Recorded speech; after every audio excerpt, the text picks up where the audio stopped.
Hello everyone! In today's video ay ipapasilip ko sa inyo ang aming mga kamatis. Ang variety na ito ay tinatawag na cherry tomatoes. Isang buwan pa lang ito pero mahigit 5 feet na ang tangkad.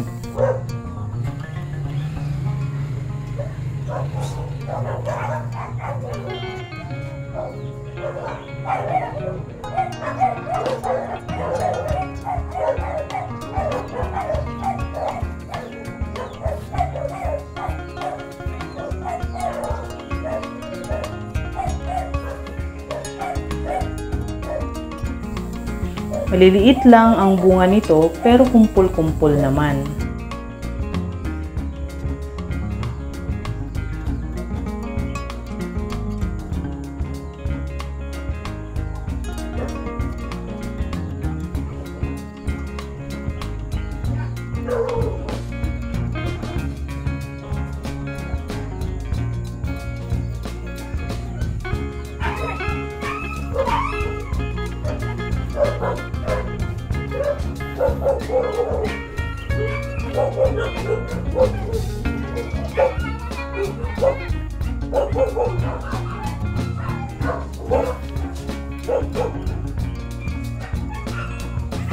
Mas matanda ng 1 week ang mga puno sa plat na ito. Kaya mas malalaki na ang mga bunga.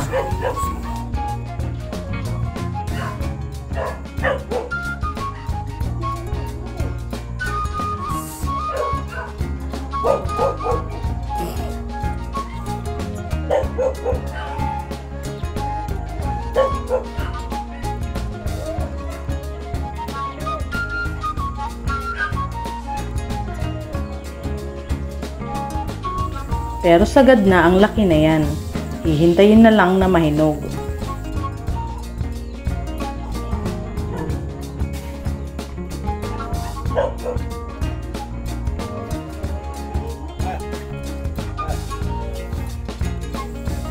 Nilagyan namin ng tulos na kawayan para masuportahan ang puno. Di kasi dapat magalaw ang ugat ng kamatis dahil mamamatay ito. Di naman bagay ang variety na ito na pagapangin lang sa lupa. Sa tingin ko, mas mai-encourage ang puno na lalong tumangkad at mamunga kapag nakatayo.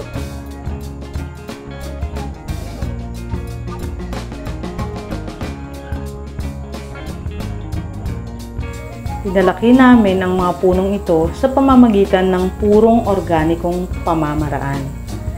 Mula sa preparation ng plat hanggang sa pagdidilig.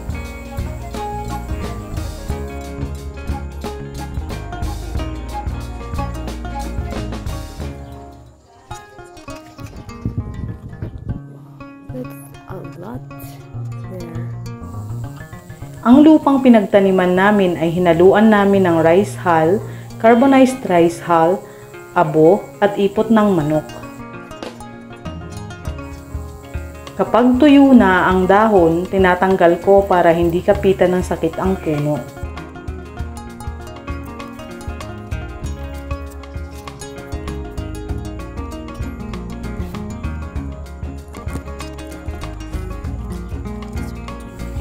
Ang pandilig namin ay tubig na nanggagaling sa bomba. Maganda ito dahil walang chlorine. Ginamit din naming pandilig yung tubig na nasa mini pond namin. Mabisang pandilig iyon dahil may kasama ng fertilizer mula sa isda.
Ayun, may isang bungang hinog na.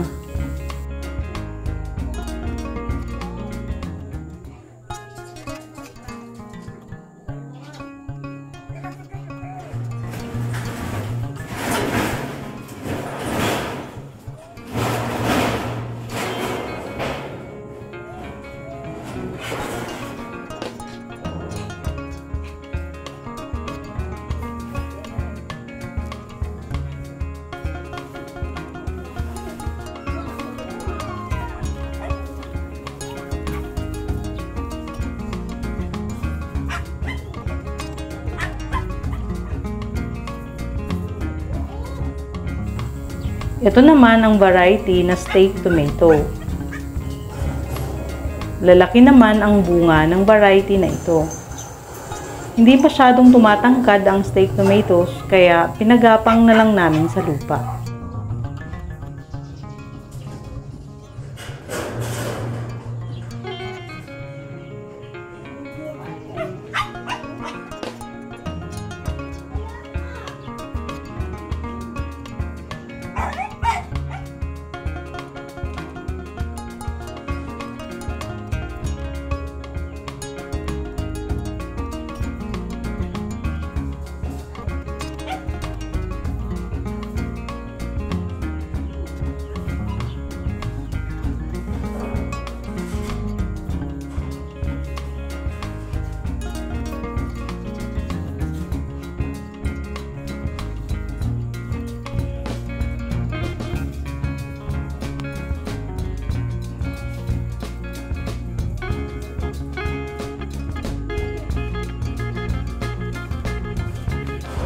Nahuli ito ng 2 weeks dun sa cherry tomatoes namin, kaya nag-uumpisa pa lamang itong mamulaklak.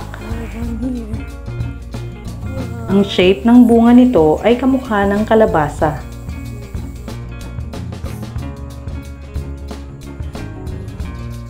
Kung ang cherry tomatoes ay tumatangkad, ang steak tomatoes naman ay bushy.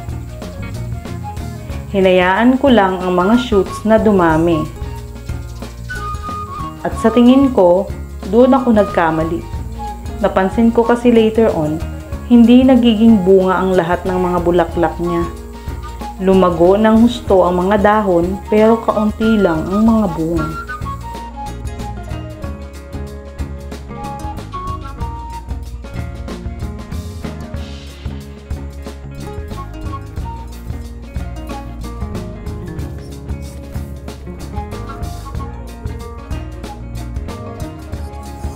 Malaki ang benepisyong makukuha natin sa pagtatanim ng kamatis. Maraming lutuin ang pwedeng haluan nito. Maganda daw ito sa puso at pampakinis pa ng kutis. Malaking tipid kapag may sarili kang tanim na kamatis. At kapag marami kang na-harvest, pwede mo pa itong pagkakitaan.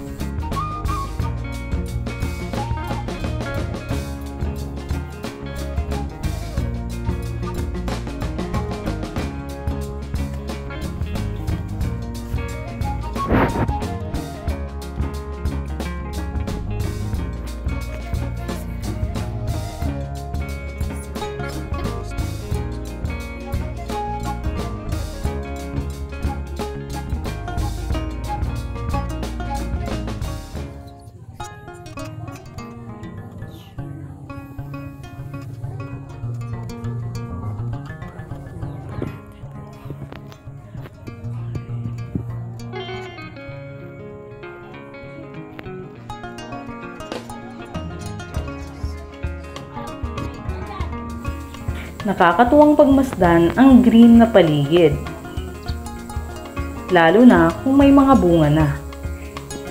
Dahil ang susunod mo namang aabangan niyan ay harvest season na. See you in my next update. Bye!